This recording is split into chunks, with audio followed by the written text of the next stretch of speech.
Early July now seems such an eternity away.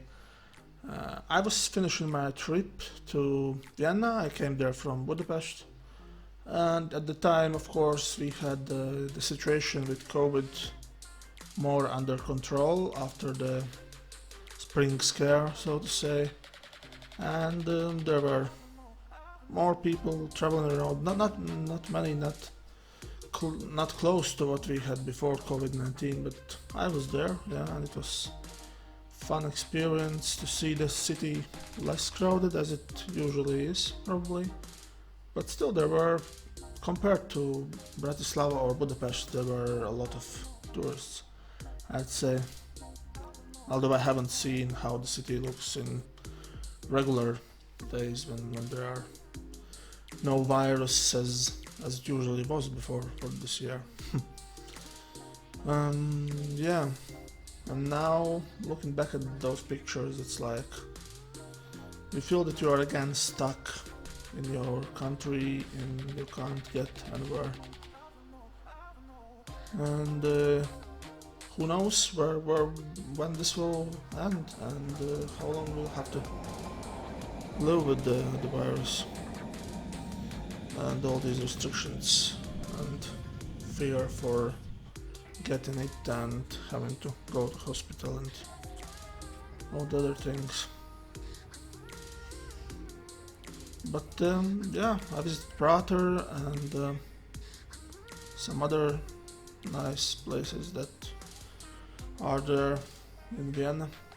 Although I didn't really like the city as much as Budapest, because I think that Budapest is really like a wonderful, just awesome city, and yeah, nice. It's really, of course, it's really developed and beautiful, and all these grand houses and the former capital city of the Habsburg Empire, Austrian Empire. But for me, it kind of felt sterile, too clean, in a way.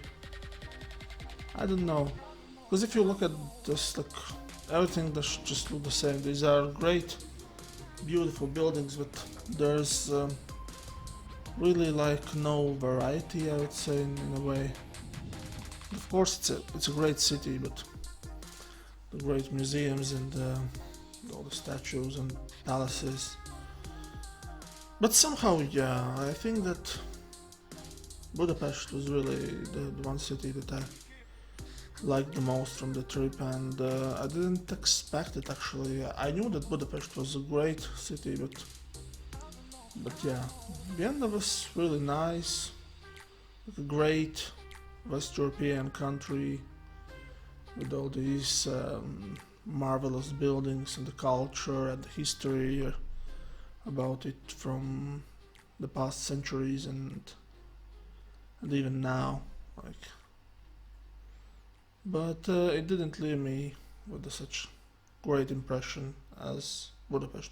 And maybe that's because of my expectations, because I didn't expect much from Budapest for some reason. And I think that could be a reason, because for Vienna I knew that it would be good, like these U-Bahn stations that had the overground railway from the early 20th century. Beautifully restored stations and going like over the city. Yes, and yeah, in general, now I'm kind of happy because of the fact that I went to these Central European countries and had some free time there.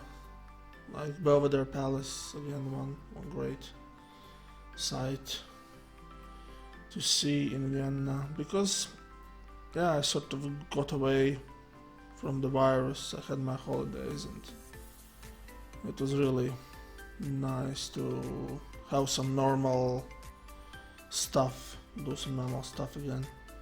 Although, as I said, that in Latvia we didn't have that much of a quarantine situation, we didn't have full lockdown, but anyways, it does affect you, especially at that time when the firstly all the restrictions were introduced and you felt like, oh, it's coming and it's somewhere in Europe and people are dying and you're waiting when it will come to Latvia and everything will be shitty and you'll have to wear masks and stay at home and be isolated from your loved ones. But thankfully at that time it didn't really come to Latvia, but now we have more than like 70 cases, 40 cases some days.